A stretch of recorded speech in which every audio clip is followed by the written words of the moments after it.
The Blue Jays begin their string of weaker opponents with a series win against the Washington Nationals. Hello, everybody, and welcome to episode 130 of Buds and Blue Jays, your place for all things related to the Toronto Blue Jays. I'm Jesse Burrell, that's Riley McConnell, and we've got some good stuff coming on the show here today. The Blue Jays did their job, I suppose, winning a series against the Washington Nationals. We have a lot of good stuff coming out of this series, including great performances from Chris Bassitt. Dave Schneider stays hot, keeps doing his thing, and a lot of negatives, too, coming from this, like Jose Barrios' start. What is John Schneider doing behind the bench with some of his questionable decisions, and so much more, plus injury updates. We have a Ricky Tiedemann update, so much more to come on this episode. But first, let's kick it off right away the way we've kicked it off each of the last three episodes with a generic true or false question. Riley, true or false? The Toronto Blue Jays are making the playoffs this year. Yes, I think after this series, I'm going to change my answer. I'm a little less on the fence, Jesse. We were bantering back and forth. I like this series a lot more than you did. I will be quite frank with you when saying that. We'll tell you why we didn't win game two, but why we should have won game two. We blew them out in game three, 7-0. A wise man sitting right in front of me in computer land. Jesse, you had that predicted.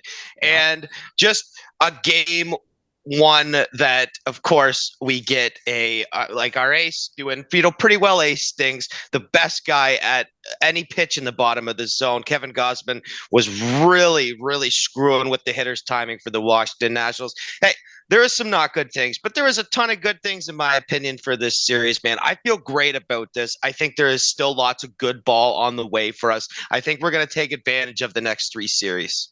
I hope so. We have to. We are playing bottom feeder teams on paper. These are teams the Blue Jays should beat. As things stand, coming after the winning 2 out of 3 against the Washington Nationals, the Blue Jays aren't really any closer than they were when the series began. They're still 73-61 now. We're still 2.5 games back of the final wild card spot. 2.5 games back of Texas, by the way, who lost in extra innings to the New York Mets today, who are now 3-7 in their last 10 games. So I guess Blue Jays and Texas Rangers. There's a long history there, and let's hope we can mess with Texas one more time. Want to get right into the game recaps or something else to add, Riley, before we fire away here? No, I think we got enough to talk about, even just a 3-game series, but let's dive right into it, man.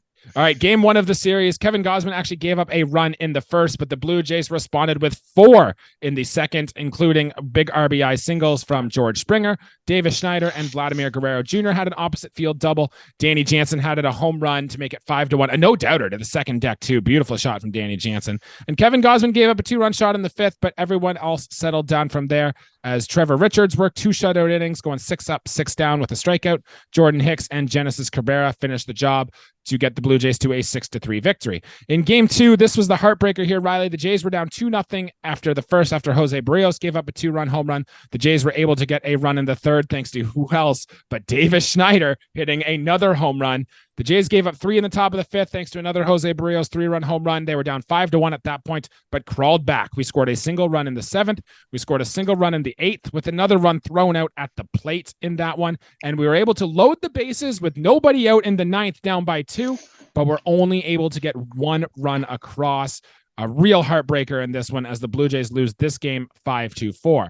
The Blue Jays needed to bounce back in a big way, and on Sunday they did just that. They got all 3, Riley: hitting, pitching, defense, bam, as they cruised to a 7-0 victory. Chris Bassitt might have put together his best start of the season, going 8 shutout innings, 3 hits allowed, 1 walk, 3 strikeouts.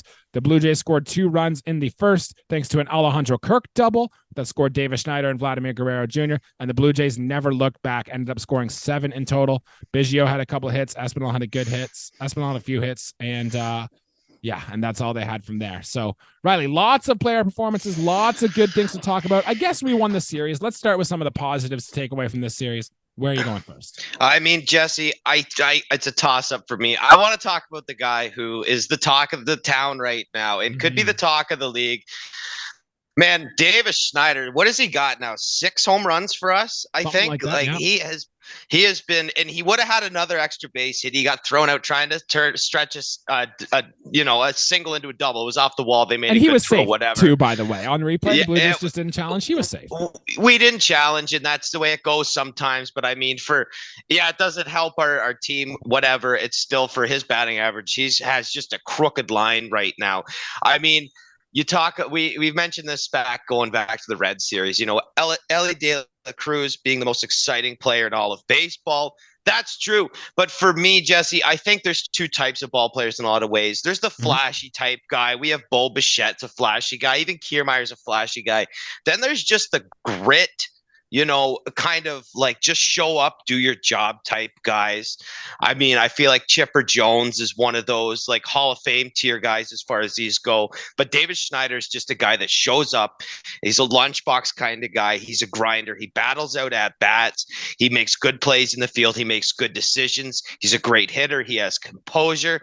He's a consummate professional as far as a lot of things go. Like I said, you wouldn't even know this kid's a rookie. I mean, the way he approaches the plate. And there was, I remember Buck and Dan were saying something like, that hole in his swing that was kind of the high fastball in the zone. Well, he's kind of shrunk that. So it shows you, I'm sure that he's taken, watched videos and taken some reps in the cage. And, he's trying to perfect his game. He's trying to become a complete ball player. And I mean, Jesse, he's well on his way, man. I mean, we're not even like, this is a small sample size. But I mean, you can still look at this and say, like, there are so many good takeaways. Like, is Davis Schneider the biggest bright side of this Jays season right now? Like, he could very well be. Yeah. I mean, I'm in no way going to call this guy a generational talent or anything like that. But because, he's not a blue chip guy for any means. He's earned his spot on this team. And by doing so, he has put us in ball games, essentially drove in and scored winning runs. I mean, he's an extremely clutch player. He's a guy who now John Schneider has put him in the lineup because you have to. Look at how this guy's performed. You can't sit this guy at any time unless, he needs a day of rest. But this is a regular for the Toronto Blue Jays lineup. He's whether he's flashy or not, I think he's the most exciting player to watch on the Blue Jays right now. And I think, I don't know. I don't think like an outside the box kind of fan. I can only think like a Jays fan, really, but I'm sure and the league should be taking notice of what this kid is doing because he's been absolutely amazing since putting on a big league uniform. Three things on Davis Schneider. The first thing is, oh God, where was I going with this? Oh yes, I always notice on the bench, his teammates always seem to be talking to him. You see him talking to Matt Chapman a lot. You see him talking to Bo Bichette a lot. These are all things I really like on Davis Schneider. Everyone wants to talk to him. Hey, he's the hottest guy on the team right now. People want to some of that, right? Another thing too, you kind of mentioned it there already, but in the Cleveland series, after the Red Sox series, when he went 0 for the whole series, the book on him was to face him with fastballs up. The Cleveland pitchers did that. Davis Schneider even said on his own admission that that's what he struggled with. Riley, he had 3 extra base hits in this series on the fastball up. He's made an adjustment early. That is so impressive for a player with only 13 major league games under his belt. And another thing, Riley, I know we've been going through the list of Blue Jays and where they rank in hitter war and pitcher war throughout the thing. Last episode we did just a series ago, he was 127th in hitters war. This isn't even counting the game today where he hit a double and whatnot. He is now up to 113th, Riley. He is just half a war away from reaching the top 100 Blue Jays hitters of all time, Riley. And just nothing but good things to say about Davis Schneider and the performance he's had so far. I absolutely agree with you. We could say that we will cut him some slack in the loss, and we will get to this for the thumbs down. Yes. He is in no way a thumbs down. He did come to the plate after already recording at that point in the ball game. Davis Schneider had 2 hits, and a home run. And 2 driven in. So in no way was this on his shoulders. But no one out in the bases loaded. We'll get into that, Jesse. Mm-hmm. Still the positive things. It still hurts. It still hurts, but I want to move on to the positive things. And Jesse, when you get 7 runs of support, I mean, the idea is to win the ball game. Yep. Chris Bassitt did exactly that. I mean, 8 solid innings. And this is a designer Chris Bassitt outing where, he's not going to strike a ton of guys out. He's going to induce weak contact. The ball's going to stay in the yard. He's going to let the defense do the work behind him. And that's exactly what was going on here. He felt comfortable. He was dealing. All of his pitches looked great. I mean, the idea of pitching is to upset the hitter's timing. Jesse, Chris Bassitt did it in this one. I mean, I'm not disappointed. He did not go the complete game. I mean, he certainly could have. His pitch count was up there at what, I don't know how many pitches he was at, but he was dealing at that point. The score 7-0. His season ERA is looking fantastic. The rest of his line for the season is looking great. I had this guy pitching well for the Jays. Yes, he had some rough spots, but this was Chris Bassitt at pretty well his finest, Jesse. This is ideal Chris Bassitt start. Not giving up hard contact. Only gave up 3 hits over 8 innings too. Struck 3 guys out. Just walked 1. So I mean, the idea with Chris Bassitt, the book on him and what he's done, is upsetting hitters' timing and getting weak contact. Yeah, and he did exactly that in this episode. 2 things I loved about Chris Bassitt. You talked about the soft contact. This was the guy who was as advertised. He had an average exit velocity against him today of 81.2 miles per hour. It is the second best he's had all season. The only other one where he was better at inducing soft contact was when the Blue Jays were at PNC Park in Pittsburgh, and I was there to see it happen. So this is what prime Chris Bassitt looks like, and we got it here in this one. And another thing I wanted to say too, Riley, guy coming out on getaway day as the Blue Jays are about to go to Coors Field, which is normally a hitter's heaven. Chris Bassitt gave the Blue Jays bullpen a break, which is going to be massive heading into a high extreme offensive environment. So official thumbs up to you, Chris Bassitt. More of this going forward, please. Oh man, the supporting cast, I guess you could call it, in the Blue Jays rotation. Chris Bassitt, I knew it was a great idea when we signed him, and I think he's been absolutely fantastic for us. With the slight hiccup, that's going to happen. But in this start, when we needed just a bulldog type outing, and we got that out of Chris Bassitt in the 3rd game of this, and 7-0. A wise man earlier today said that they were going to win by 6 runs. We won by 7. Put my money where my mouth is on that one too. Yeah, and hey, you came through, buddy. All right. Well, that's the positives. There was some negatives. And Riley, let's just get right into the debacle. I don't know if that's the right word here, but for the shenanigans or the mess, I guess, that happened in game 2 of this game. And look, the Blue Jays were down 5-1. Jose Barrios wasn't at his best. We can touch on that too if we'd like. But let's get into what happened late in the game here. And into the 8th inning of this one, the Blue Jays were down 5-2. They ended up scoring a run and ended up making it 5-3 here. After there was a wild pitch to Whit Merrifield, and Alejandro Kirk advanced the 3rd, and Whit Merrifield scored. So Dalton Varsho was up we were down by 2. It was 5-3 at this point, right? Dalton Varsho comes up, hits a fly ball to center. They send the runner home, and Alejandro Kirk was thrown out at the plate. Okay. Alejandro Kirk is by far the slowest runner on the team. He is probably the slowest runner in baseball. There was some controversy thrown out because before the game, the Blue Jays sent 2 players to the IL, which we'll touch on later, Matt Chapman and Bo Bichette. But we called up Mason McCoy and Ernie Clement to come in their place. Now, the Blue Jays had already made kind of some changes, moving some players around defensively and whatnot. They already had Cavan Biggio coming into the game. They were already going to move some things around. But they still had a player on the bench. Mason McCoy was on the bench. And at that point in the game, John Schneider chose not to pinch run for Kirk, and ultimately it ended up costing us here, Riley. What's your take on this? Did the Blue Jays do the right thing? I know hindsight's 2020 and he got thrown at the plate and it looks bad and stuff, but he's taken a lot of heat for this. And is it rightfully deserved? I want to start off by just talking about the play real quick. Sure. This will take years off your life if you're like me. If you're the hitter of this, like that's got to be an RBI. That has to be an RBI. I know Kirk is slow. The ball's not hit to the warning track, but if you get a fly ball in deep center, it was hit out there enough. Yeah, it's like man. There are certain times when you know a ball is hit for a home run. You know when the ball's going to be. Smart ball people know what should happen when a ball is hit. Initial reaction. Like I see that ball hit, I go sack fly. Like not even registering it in mind, there's a possibility that Kirk gets thrown out because in my head, baseball players aren't that slow. But yeah, I mean, hey, we can put it on the manager, whatever. What's that do for our lineup? I don't know. Varsho hasn't caught 1 inning for us. I don't know what kind of double switch. We still got Jansen. Like the options are there. Yeah. Was he the tying run? No. Would he have got us closer to that? Yes. So I'm at this point in the year, Jesse, I'm playing to win. what if we are in the 11th inning and our bench is empty? That's the 11th inning problem. We're in the 8th inning right now. We let that figure it out at the time. Hopefully we don't go that long if our bench is that thin. But you gotta make adjustments. I mean, hey, taking guys out, that's a good bat or whatever. And hey, I'm fine with taking Kirk's bat out. I mean, we got Danny Jansen, by the way, has now a career high in home runs, and he doesn't even catch every day. Ridiculous.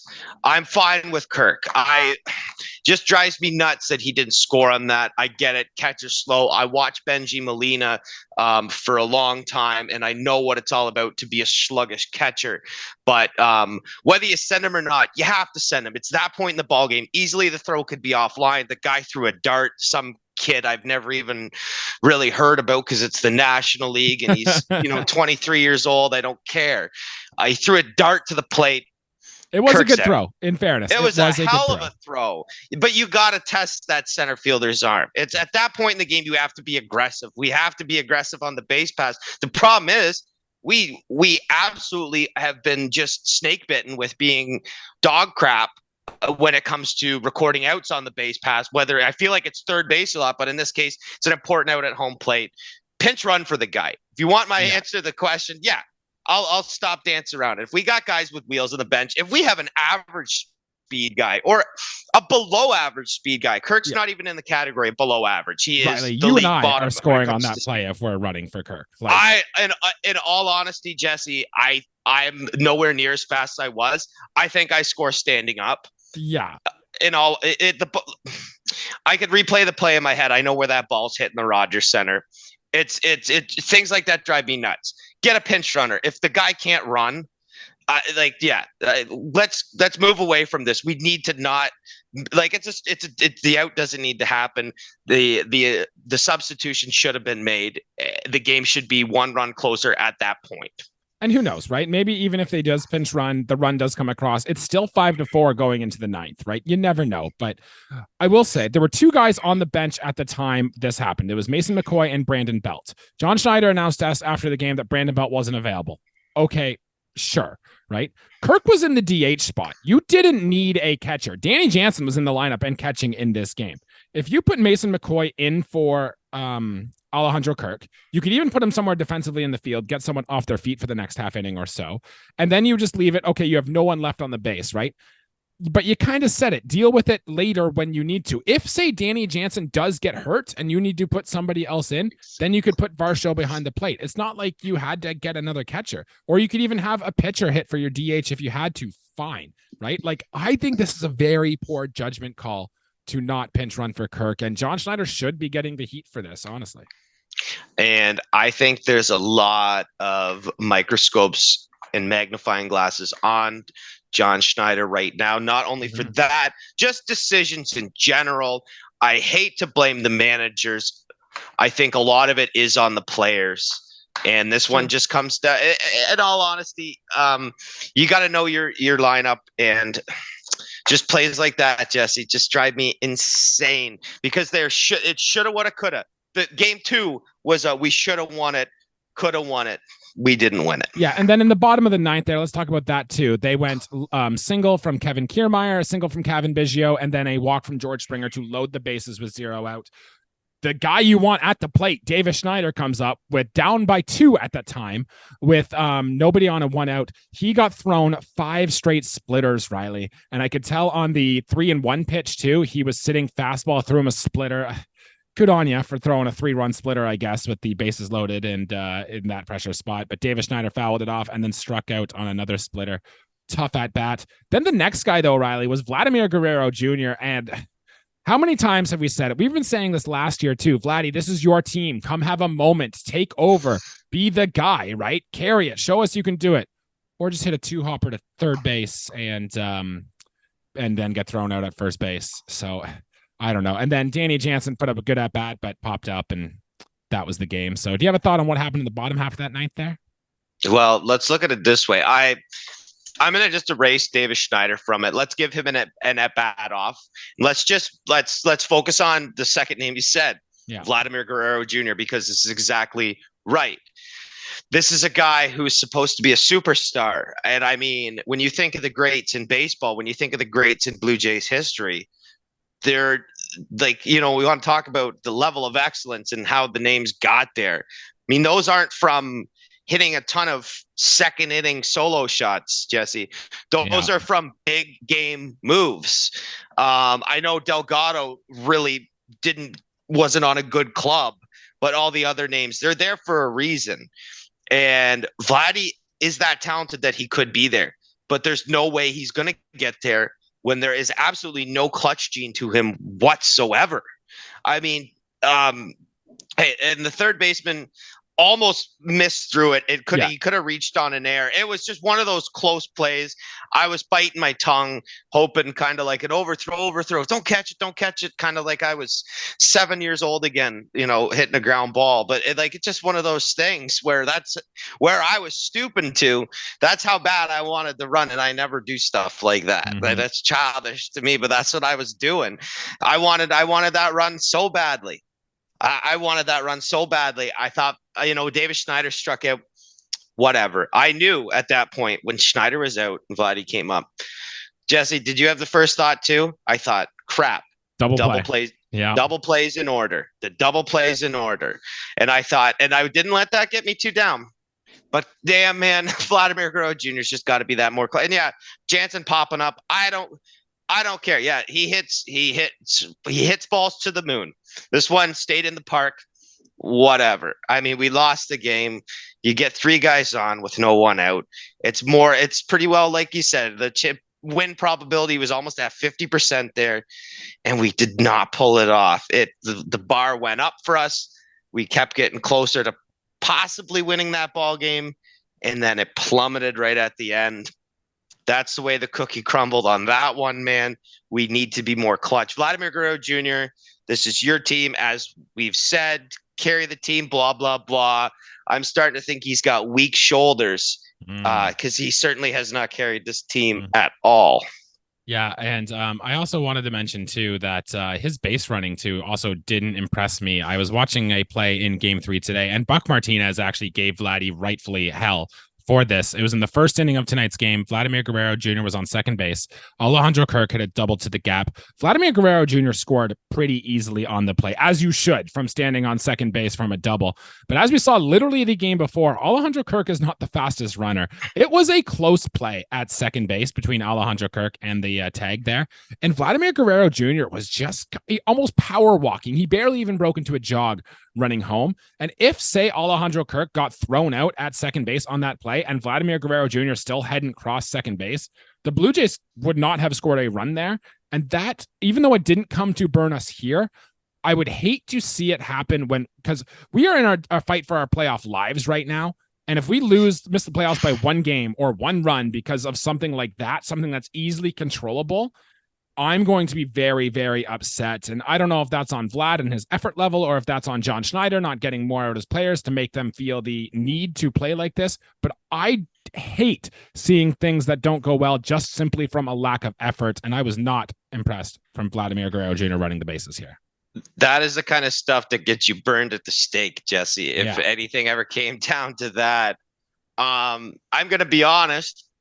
If I said I hustled out every soft hit ball or every for sure time I was scoring, but I don't play Major League Baseball, Jesse. There's a reason for that.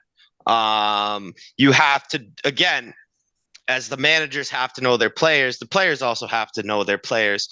You got to touch home plate. You got to make sure that run scores, that run counts. I'm not going to even talk about Kirk's base running. I'm actually infuriated right now. And I'm sorry to kind of single out Kirk in a way, but it just grinds my gears that we have to even talk about this. I understand that he's a catcher. Is it his physique, athleticism? I'm not even going to touch that. As far as things go, he does a lot of things. Great. Base running is not one of them.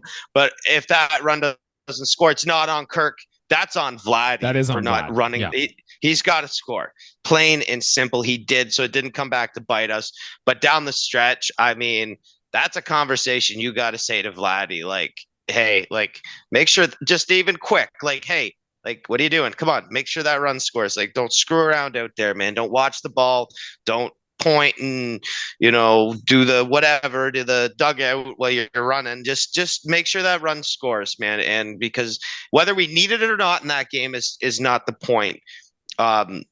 We just gotta have the runs. That's plain and simple. Yeah, I agree. I hope to see things get better in that department going forward here, Riley. The other thing I wanted to mention here is Jose Berrios, Riley, who got hit hard for 2 separate home runs, a 2-run home run and a 3-run home run.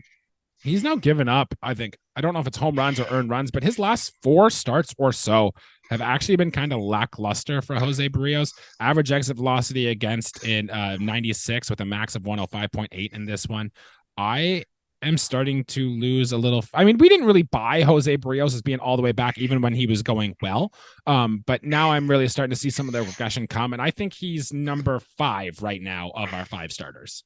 I'm gonna cut him some slack on the one home run, the one that Ruiz hit, because he hit it at about his nose. Yeah, it was high, a high pitch out of the zone. It was like whatever, and I feel like I don't know who we were talking about a pitcher, whether it was Gausman. I think it was Gausman who gave up 2 home runs on pitches out of the zone. Like whatever, that's the way it goes. So you take away those. I don't know if it was the 2 or the 3 runs. Like you take away those runs off of his line, it looks substantially better from there. But then again, 2 strikeouts to 2 walks, Jesse. Those aren't numbers that absolutely scream, hey, I'm a confident pitcher. I have a good grip on this game. So for me, Jesse, it's more or less, you got your 6 innings in Jose. That's all fine and dandy.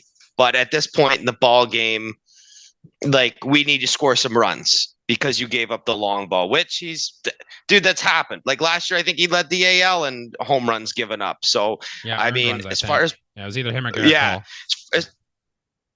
As far as Berrios this year, yes, there's been vast improvement, but I mean, you would like to see another one of those double-digit strikeout outings where he goes 8 innings, 7 innings, whatever it is, and because my confidence, and I still have a lot of confidence in the guy, but I want to get more confident in Jose Berrios because this is where a guy like him can really be an impact piece. One of the 5 starters, whether you rank him 4 or 5 on this ball club, because I would say at this point, it's a toss-up between 4 and 5, but we'll call him the 5 starter for now. I'm fine with that.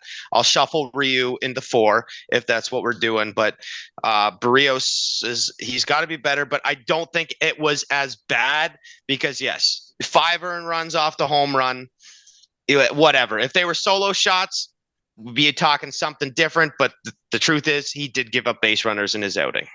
Yeah, so the Blue Jays did do some housekeeping before this series here. We kind of touched on it at the end of our last episode, but they made it official as both Matt Chapman and Bo Bichette have gone to the 10-day IL.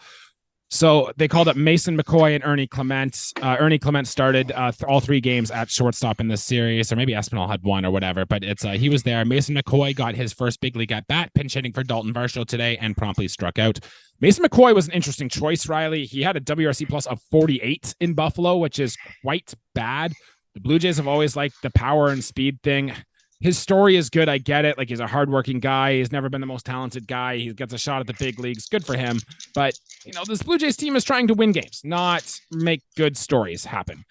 So I was interested why they didn't call up Orelvis Martinez or Addison Barger, who have both been tearing the cover off the ball in Buffalo right now when a spot became available.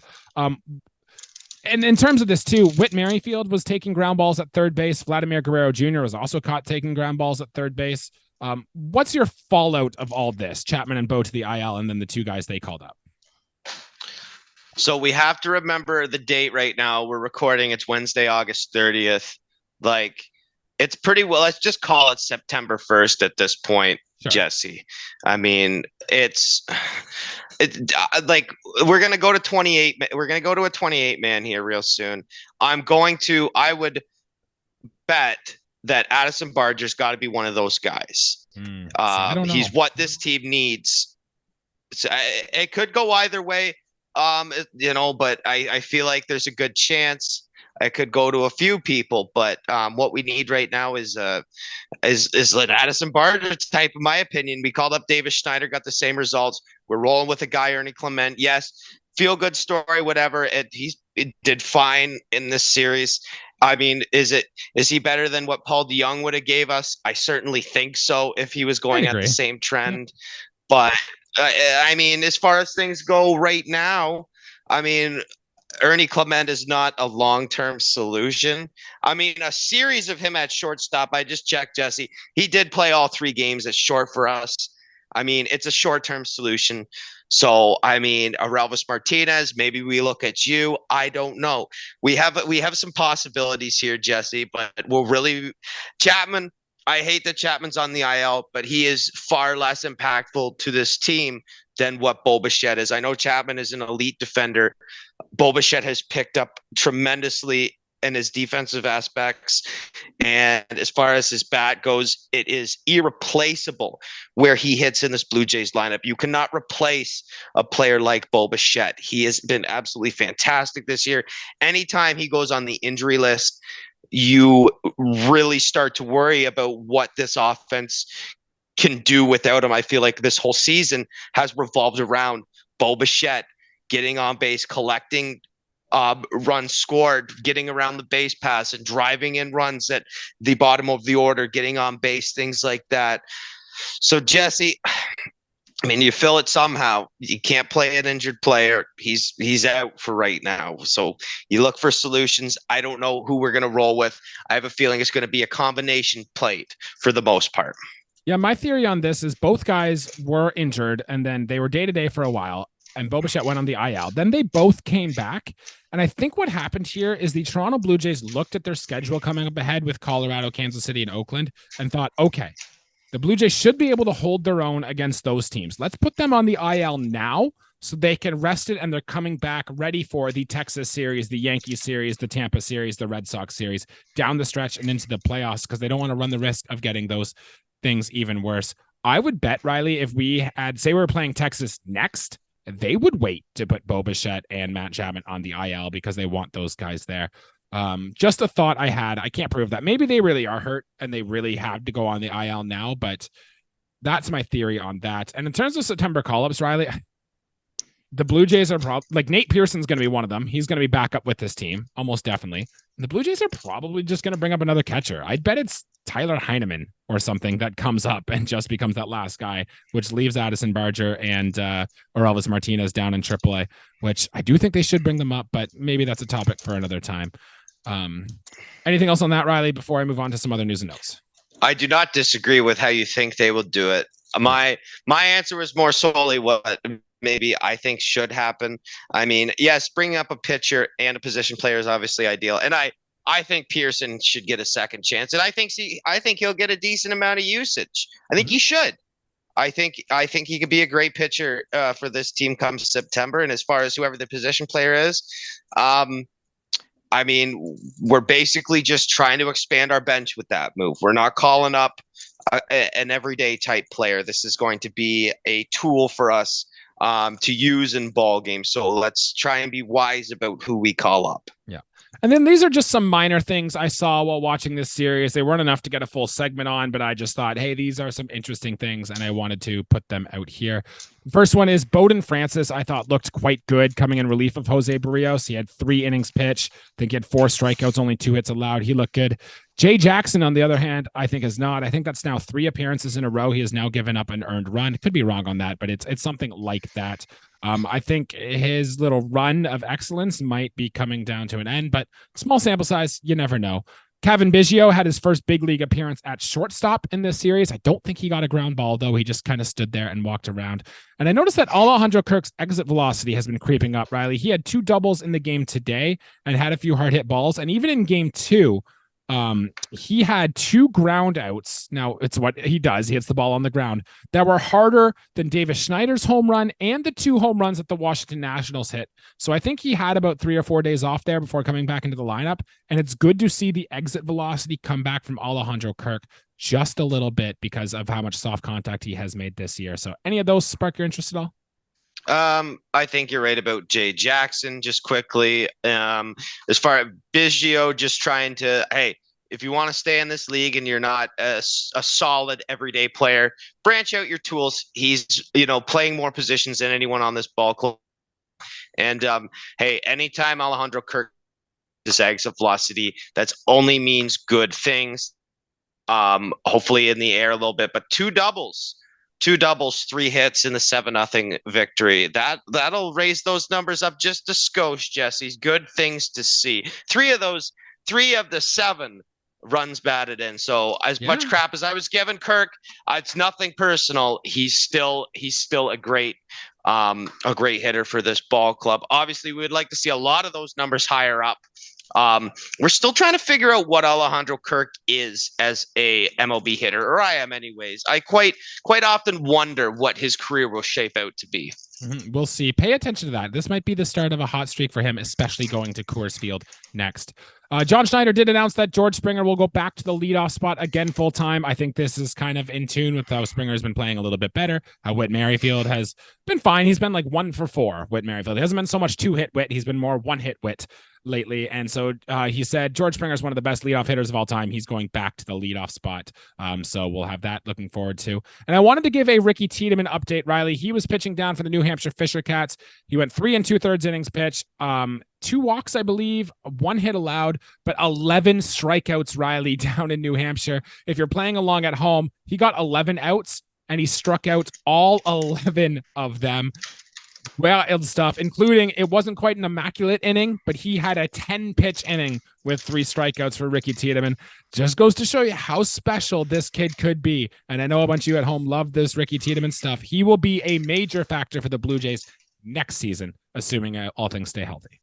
We had a pitcher, no spoilers, I think we already said, Kevin Gausman reached 200 strikeouts in his start at a good time. When you do that before September, those are doggone good numbers. Spencer Strider is going to might have 300 Ks this year, which would be amazing. I don't know if he'll do it. If he gets all his starts and he's pitched, he'll get 300 Ks, which hasn't happened. I mean, maybe since Randy Johnson in like 2001. I know Jesse's got the fancy stats and stuff. Whether he looks it up or not, I do not know.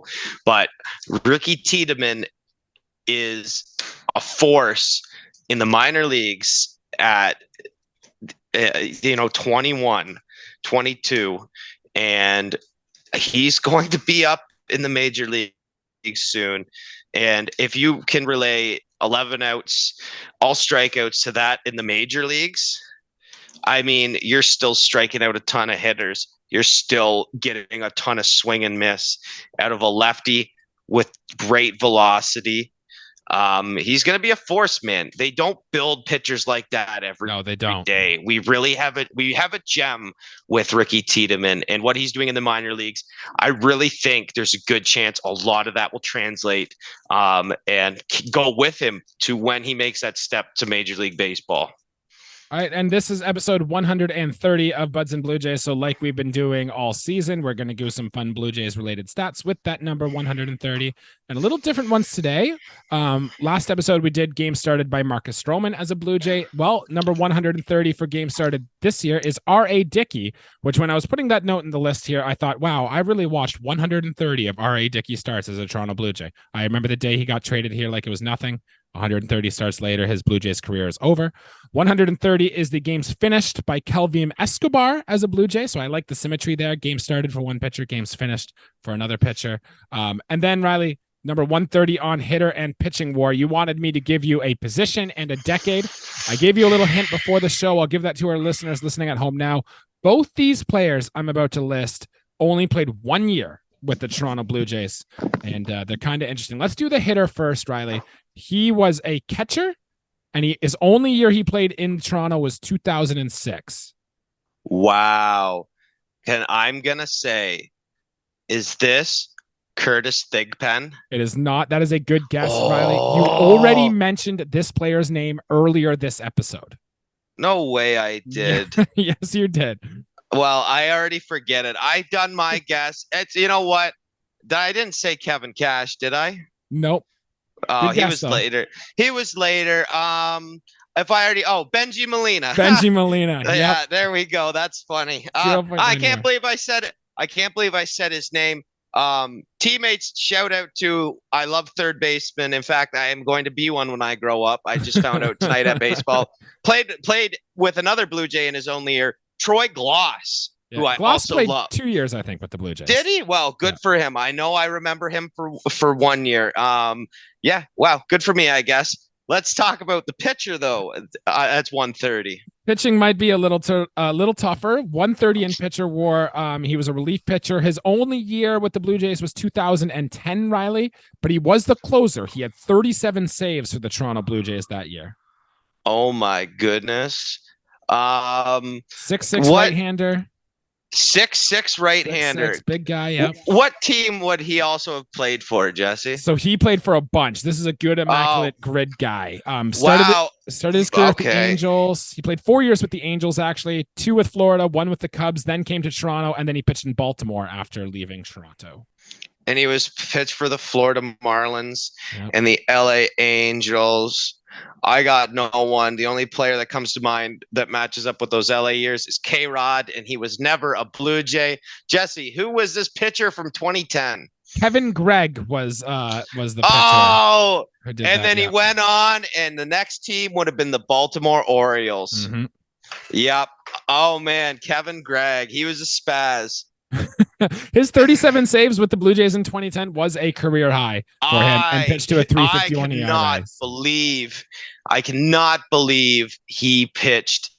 He had over 30 saves, first of all, because he was certainly, I remember him from Baltimore, and I know that was in the twilight of his career, and he was not very successful for our division rivals, the Baltimore Orioles, who I think were suffering a bit because they had not yet found Chris Davis at that point. Mm-hmm. They're certainly right about that. Some fun names as we're getting pretty deep into this WAR leaderboard list, I might add, but some fun blast from the past, guys. That'll do it for episode here today. Thank you, everybody, for tuning in. A bit of a long one here today, but hey, we got a lot to talk about. It's pressure time for the Toronto Blue Jays. We have a lot of things to say, so I hope you guys do as well. Leave a comment down below. Remember, you can follow the show on Twitter, Instagram, or I guess X now, as it's called, Instagram and TikTok. Anywhere you can find your podcasts, you can find Buds and Blue Jays. Please like the video, subscribe to our channel if you have yet to do so. It really is some of the best ways to help our show grow. Riley, was there anything else you wanted to throw in there before we get out of here today? We are going to a ballpark in Coors Field. The hitters we have, this would be a really good time for an explosive offense, Jesse. This, listeners, if you're listening to this early, maybe before the Rockies game starts, game 1 or even game 2, this is one to get hyped for. I have a feeling one of these games could very well end in double digits for our Blue Jays. And it would be a good time, not only for guys to increase their personal home run record, but I mean, just to put on a mash, because I think another big win is imperative. I know we just won 7-0, but we need another big win, and then we need just more wins in general. Say a prayer for Hyun-Jin Ryu, Yusei Kikuchi, and Kevin Gausman, who are going to have to pitch in Coors Field this week. We might take, even if they have a poor start, we might have to take it with a little grain of salt. We'll see, I guess, come Sunday. But a big series in Colorado. If the Blue Jays are going to go, 9-3 in this 12-game stretch, we've already got one loss checked off. So a sweep of either Colorado or Oakland is almost imperative if the Blue Jays are going to get there. So I guess we'll see you on Sunday night to recap the series in Colorado. Until then, let's go Blue Jays. Thanks, guys.